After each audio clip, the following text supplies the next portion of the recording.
وہ مرد ہو یا عورت ہو، وہ جب دنیا چھوڑ کر جاتا ہے تو اس کے اعمال کا سلسلہ منقطع ہو جاتا ہے۔ جب سلسلہ منقطع ہو جاتا ہے تو تین چیزیں ایسی ہیں جو اس کا جنازہ اٹھنے کے بعد، تدفین ہونے کے بعد اس کو ان کا ثواب پہنچتا ہے۔ سب سے پہلے اس کی نیک اولاد، کیا اس کی نیک اولاد، یہ دونوں کے لیے بڑا بینیفٹ ہے۔ اگر ماں باپ نیک ہونا تو اولاد کو فائدہ ہوتا ہے، اولاد اچھی ہو تو اس کا فائدہ ماں باپ کو ہوتا ہے۔ اکثر والدین کی خواہش ہوتی ہے کہ ہماری تو چلو خیر ہے، ہمارے بچے نمازی بن جائیں، اپنے آپ کو بدلنے کی کوشش نہیں کرتے کہ یار پہلے ہم نمازی بنے نا۔ جب آپ اللہ کے حضور اپنا سر نہیں جھکائیں گے تو آپ کی اولاد آپ کے آگے تابعداری نہیں کرے گی، کیونکہ آپ خود مالک کے باغی ہیں۔ تو اس لیے رول ماڈل یہی ہے کہ ماں نمازی ہو، بچیاں نمازی ہو، باپ نمازی ہو، بیٹوں کو کہنے کی بھی ضرورت نہیں ہونا۔ تو سب سے پہلے نیک اولاد ماں باپ کے لیے صدقہ جاریہ ہے۔ اب اس صدقے میں سے نماز ہے، اولاد نماز پڑھتی ہے، قرآن خوانی نہ بھی کر پائے اس دنیا کی زندگی میں اور نفس و نفسی کی اس عالم میں، اگر اسے ٹائم نہ بھی ملے کہ وہ قرآن خوانی کرے، قبر پہ جائے، گھر اہتمام کرے، مسجد میں اہتمام کرے، نہ صحیح 5 مرتبہ جب اللہ کے حضور کھڑا ہوتا ہے اس کی بندگی کے لیے کھڑا ہوگا نا، اللہ اکبر،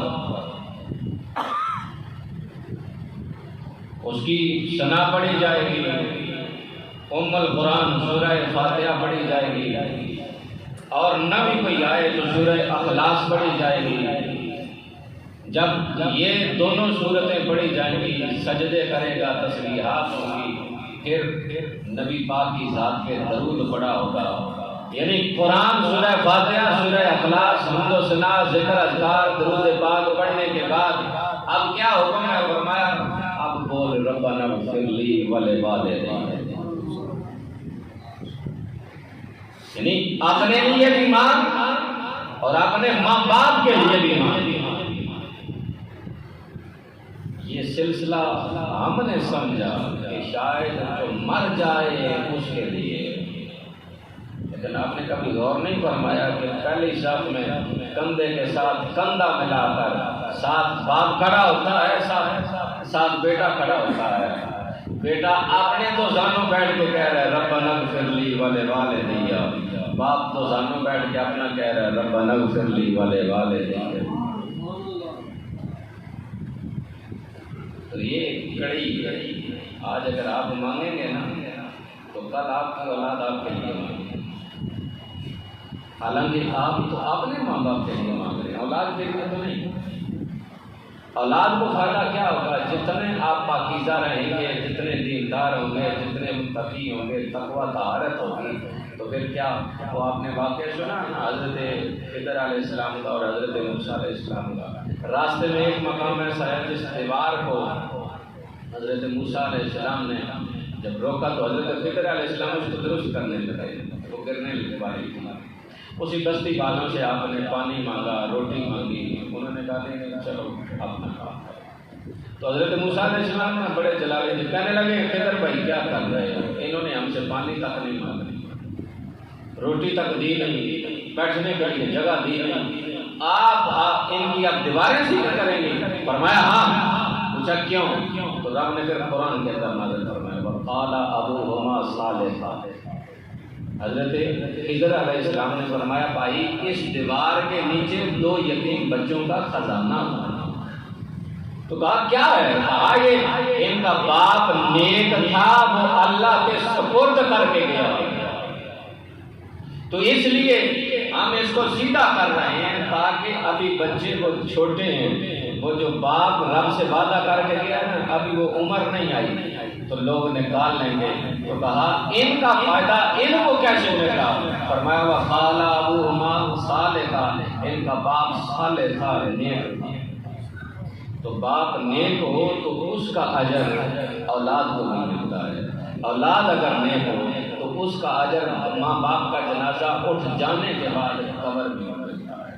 پہلی چیز کوشش کریں اپنی اولاد کو دیندار بنائیں، نمازی بنائیں، قرآن پڑھانے والے بنائیں، حضور کا فرمان جو یاد کروا سکتے ہیں کروائیں.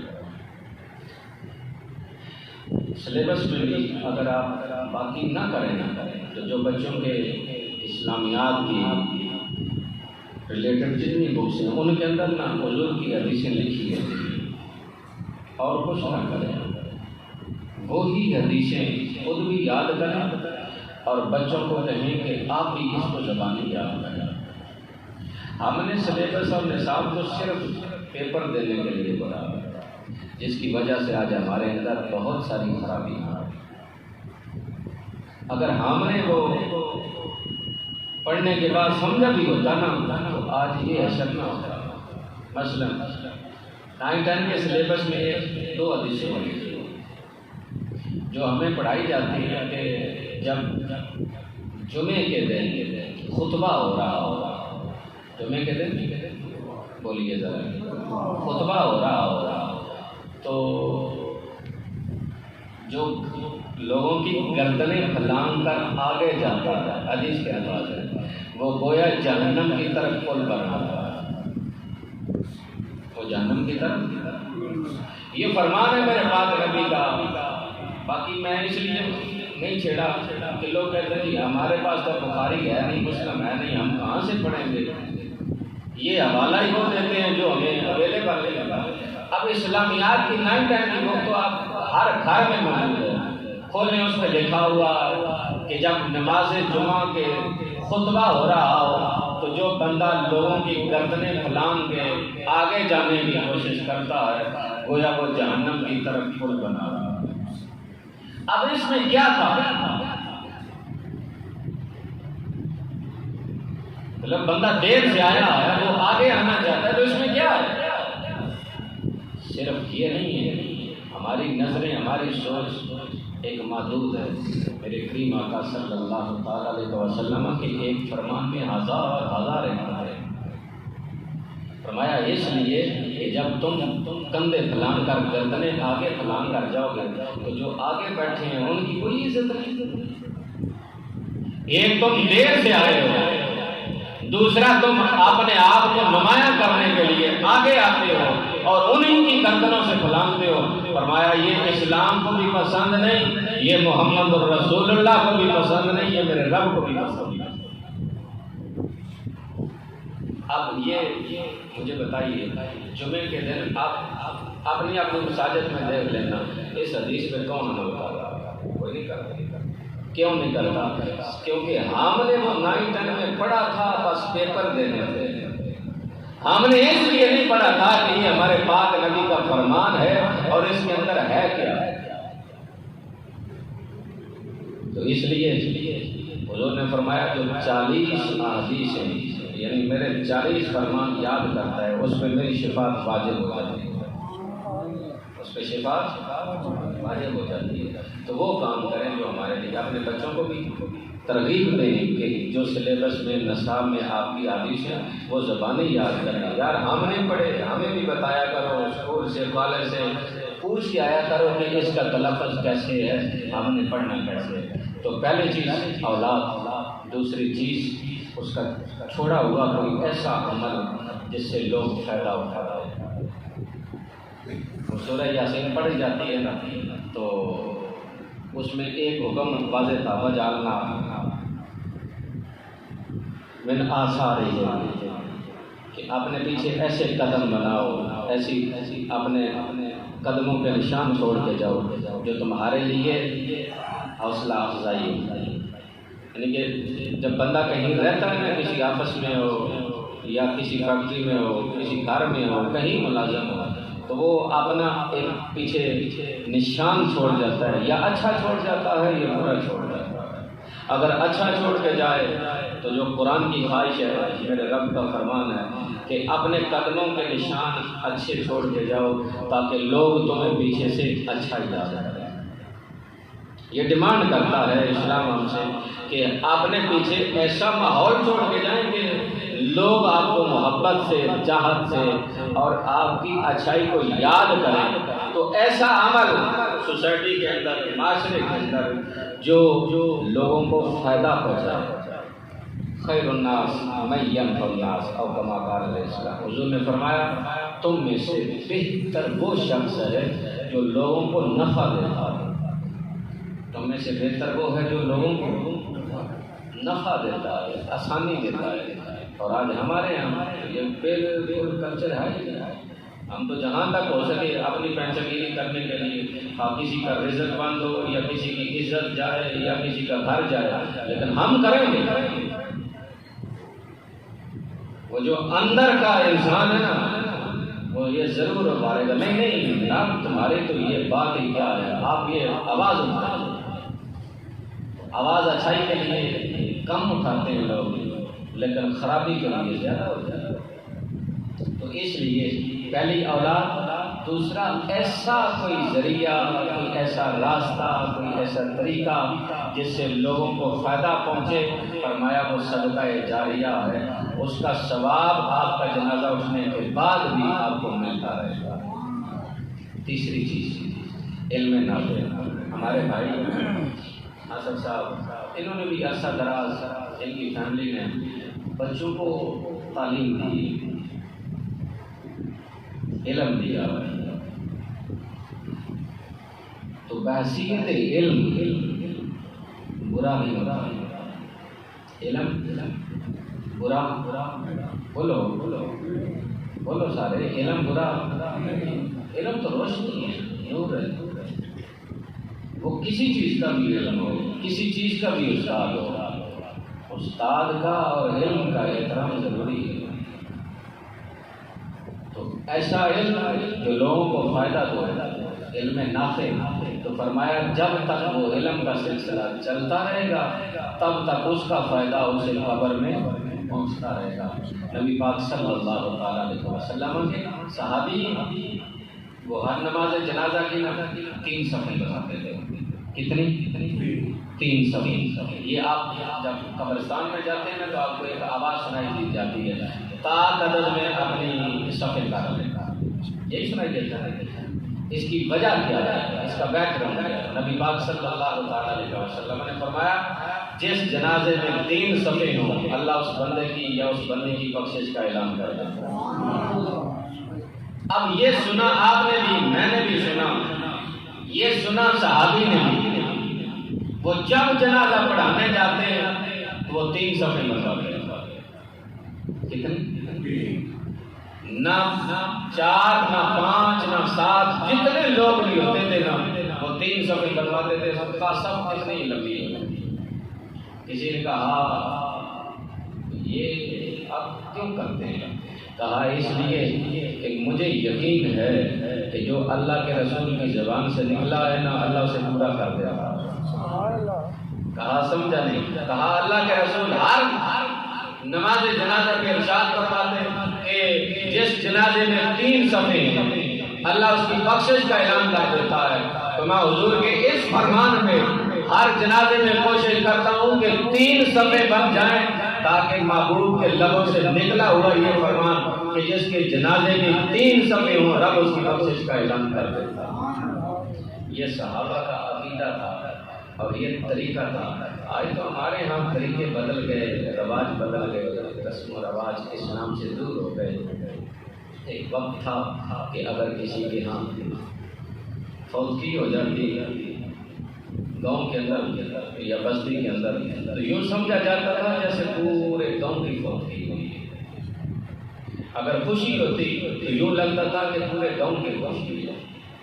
یہ تھا اتحاد، اور یہ تھا وہ اسلام جو چاہتا ہے کہ سارے یکجا رہیں، اکٹھے رہیں، ایک مسلمان کا درد دوسرے لوگ بھی سمجھے، اس کی خوشی دوسرے بھی سمجھیں۔ لیکن ہمارے ہاں تو کلچر بدل گیا، ہم نے کہا فوتگی ہوئی ہے تو اس کی خوشی ہے تو اس کی، ہمارا کیا ہے؟ ہمارا پوچھا جائے گا قیامت کے دن کہ ہاں آپ نے رول کتنا ادا کیا، کسی کی خوشی کے اندر یا کسی کی غمی کے اندر؟ تو بتانا تو محلے دار تھا، تو اس بستی کا ایک فرد تھا، ٹھیک ہے۔ بعض علماء نے لکھا ہم نے تو جو دیوار کے ساتھ جڑی دیوار کے ہمسائے ہوتے ہیں نا، ہم تو انہیں بھی نہیں پوچھتے، امام سے بتائیے آپ کتنے بیٹھے ہیں؟ کبھی زندگی میں کسی نے ہمسایوں کا دروازہ کھٹکھٹا کے پوچھا بھائی کسی چیز کی ضرورت ہے؟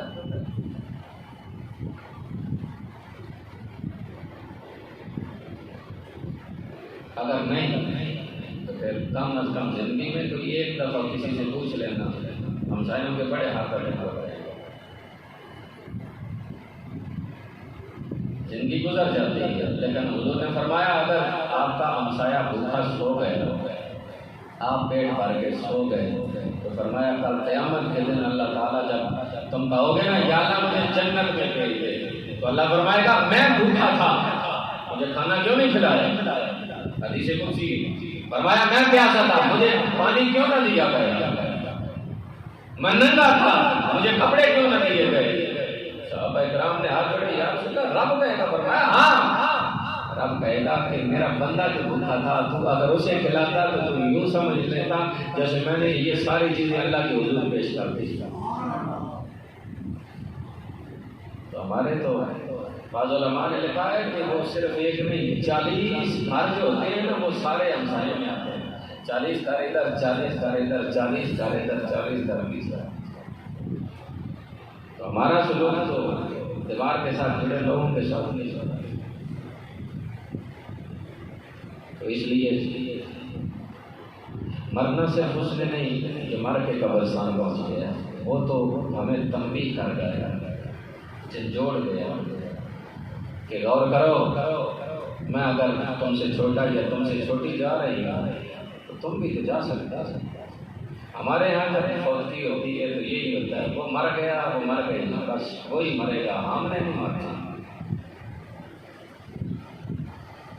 کوئی بن گیا رونق بخشیاں دی، کوئی چھوڑ کے شیش محل چلیا، کوئی پلیا ناز تے نخرے وچ، کوئی گرم ریل تے تھل چلیا، کوئی بھول گیا مقصد آمن دا، کوئی مقصد کر حل چلیا، اٹھ یار فریدا اتنے ہر کوئی مسافر، کوئی اج چلیا کوئی کل چلا۔ سلسلہ مانو یا نہ مانو، تیاری کرو یا نہ کرو، یہ ایسی حقیقت ہے جنہوں نے مانا ہے اس کو بھی اس نے آ کر بتایا ہے، جنہوں نے انکار کیا ہے اس نے انکار کرنے کے باوجود اس کے سر پہ کھڑا ہو کر موت نے پیغام دیا ہے کہ مجھ سے کوئی بھاگ نہیں سکتا۔ تو جب جانے والا جاتا ہے اللہ نے کیسا ضابطہ رکھا ہے، ہم اسے نہلاتے ہیں، ہم اسے خوشبو لگاتے ہیں، ہم اسے کپڑے پہناتے ہیں، نئے پہناتے ہیں، کندھوں پہ اٹھاتے ہیں، پھر قبرستان لے جاتے ہیں، پھر اس کے لیے دعا مانگتے ہیں، دعا مانگنے کے بعد اسے اپنے گھر میں پہنچاتے ہیں۔ تو حضور نے فرمایا جب وہ اپنی قبر میں پہنچتا ہے، نیک ہو یا برا ہو دونوں کو قبر دباتی ہے، نیک ہو یا برا ہو دونوں کو قبر دباتی ہے۔ مومنوں کی ماں سیدہ عائشہ صدیقہ رضی اللہ تعالیٰ عنہا روئی، جب روئی نا تو حضور نے فرمایا عائشہ تمہیں کیا ہوا؟ کہا کہ آپ خود ہی تو کہہ رہے ہیں جس کو قبر میں رکھا جائے قبر دباتی ہے اس کو، اور صرف اتنا نہیں دباتی ہے، حدیث کے الفاظ ہیں کہ 70 گز چوڑی ہو جاتی ہے اور پھر دوڑ کر آتی ہے، اور جب دباتی ہے نا تو ایک جانب کی پسلیاں دوسری جانب کی پسلیوں میں یوں گھس جاتی ہے۔ حضرت عائشہ صدیقہ رضی اللہ تعالیٰ عنہ اور حضور نے فرمایا کیا ہوا؟ کہا بار بار کہہ رہے ہیں جو قبر میں رکھا جائے قبر پھیل جاتی ہے، پھر دوڑتی ہے، پھر دباتی ہے، تو پھر میں روؤں کیسے نہیں؟ حضور نے فرمایا قبر میں رکھنے والے دونوں کو برا ہو یا اچھا ہو دونوں کو دبایا جاتا ہے، لیکن دونوں کے دبانے میں فرق ہے. اگر گناہ گار ہو، بد اعمال ہو، بد کردار ہو تو پھر قبر دوڑ کر آتی ہے، اسے دباتی ہے. ایک جانب کی پسلیاں دوسری جانب کی پسلیوں میں گھس جاتی ہیں. اگر وہ نیک ہو، نیک بندی ہو، اچھا اعمال ہو، جب اسے قبر میں رکھا جاتا ہے تو قبر اسے بھی دباتی ہے، لیکن اس کے دبانے میں فرق ہے. نیک بندے کو قبر یوں دباتی ہے جس طرح ماں بچے کو گود میں لے کر پیار سے دباتی ہے. اللہ تعالیٰ مرحومہ کی قبر حشر کی منزلوں کو آسان فرمائے، آخرت کی منزلوں کو آسان فرمائے. جہاں دعا مانگو نا، سب سے پہلے دعا مانگا کرو مالک موت نیک اچھی شہادت کی اور اچھے مقام پہ عطا کر. یہ بڑے معنی رکھتی ہے. بندہ پاکیزہ حالت میں پاکیزہ جگہ پہ مر جائے نا، خدا کی قسم پچھلے رش کرتے ہیں اس کی موت پہ. یار کیسا انسان ہے، وضو کیا، تیاری کی اور جمعہ پڑھنے کے لیے گیا تو ایک سجدہ دیا تو دوسرا بس دوسرے سجدے میں گیا تو موت آ گئی. تو پچھلے جو ہے نا وہ رش کرتے ہیں اسی موت پہ، پھر دعا کرتے ہیں یار اللہ نے اسے کیسا دن، کیسا دیہڑا، کیسا ٹائم دیا. یہ بڑی چیزیں کاؤنٹ ہوتی ہیں. تو حضور نے یہ بھی فرمایا نا، بندہ جب مانگتا ہے نا تو اگر اس کی کوئی تقدیر لکھی ہوئی ہے تو اللہ تقدیر کو بھی بدل دیتا ہے. ہمارا تو ایمان ہے نا، اللہ کے حضور مانگا جائے تو وہ بدل جاتا ہے.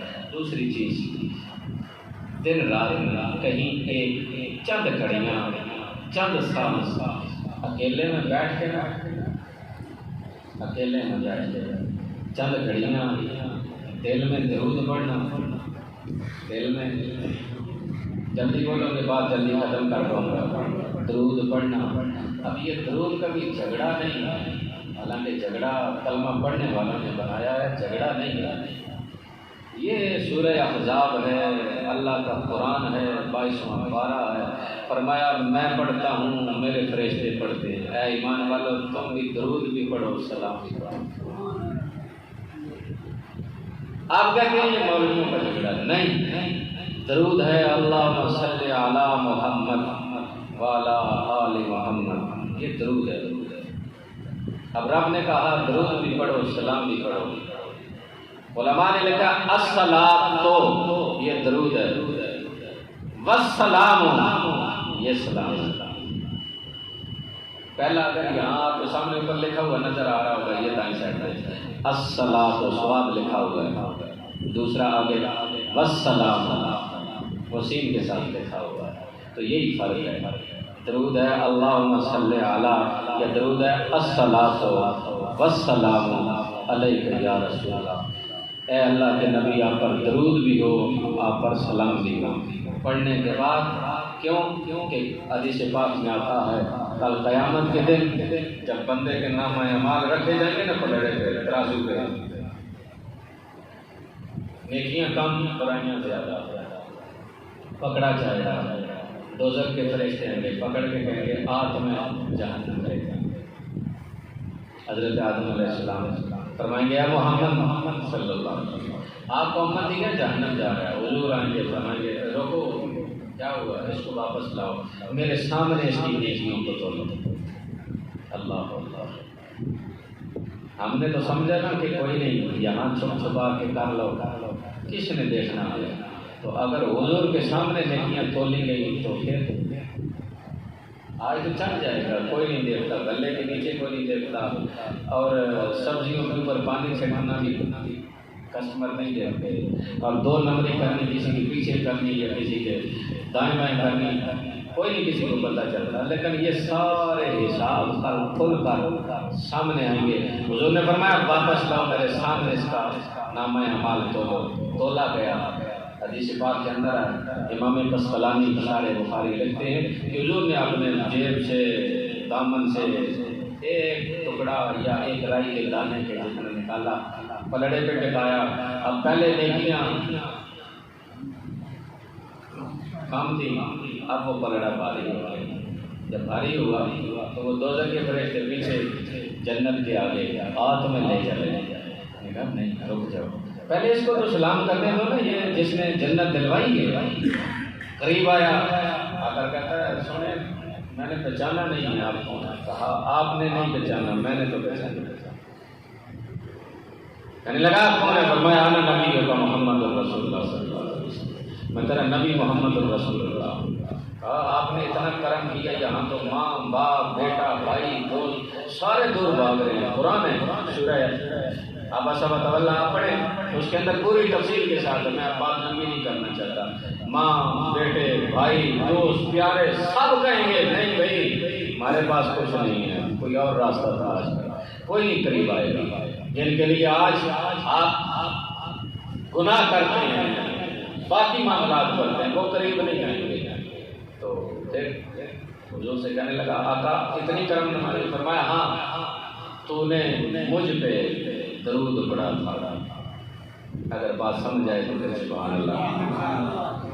تجھ نے مجھ پہ درود پڑھا تھا، وہ میں نے سوال رکھا تھا آقا درود پڑھا تھا تو فرشتوں نے کیوں نہیں لکھا؟ کرامن کاتبین ہے، ان کا کام ہے لکھنا. اگر پڑھا تھا تو انہوں نے کیوں نہیں لکھا؟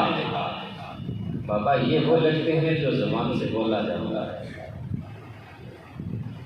یہ وہ لکھتے ہیں جو زبان سے بولا جائے. اب میں نے کہا الصلاۃ والسلام علیک یا رسول اللہ، انہوں نے لکھ لیا. اگر میں نے کہا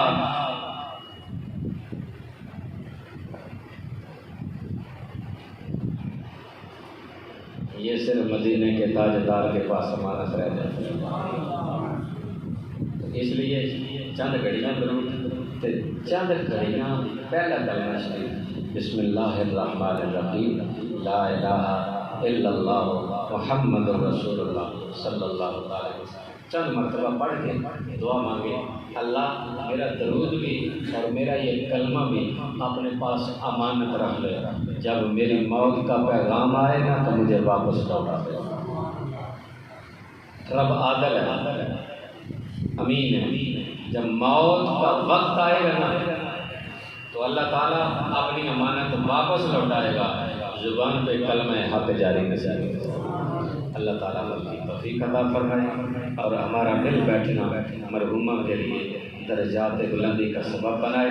میری گرامی کی حاضری کو اللہ تعالیٰ قبول فرمائے اور ہمارے بھائی کو اللہ تعالیٰ صبر عطا فرمائے. آمین.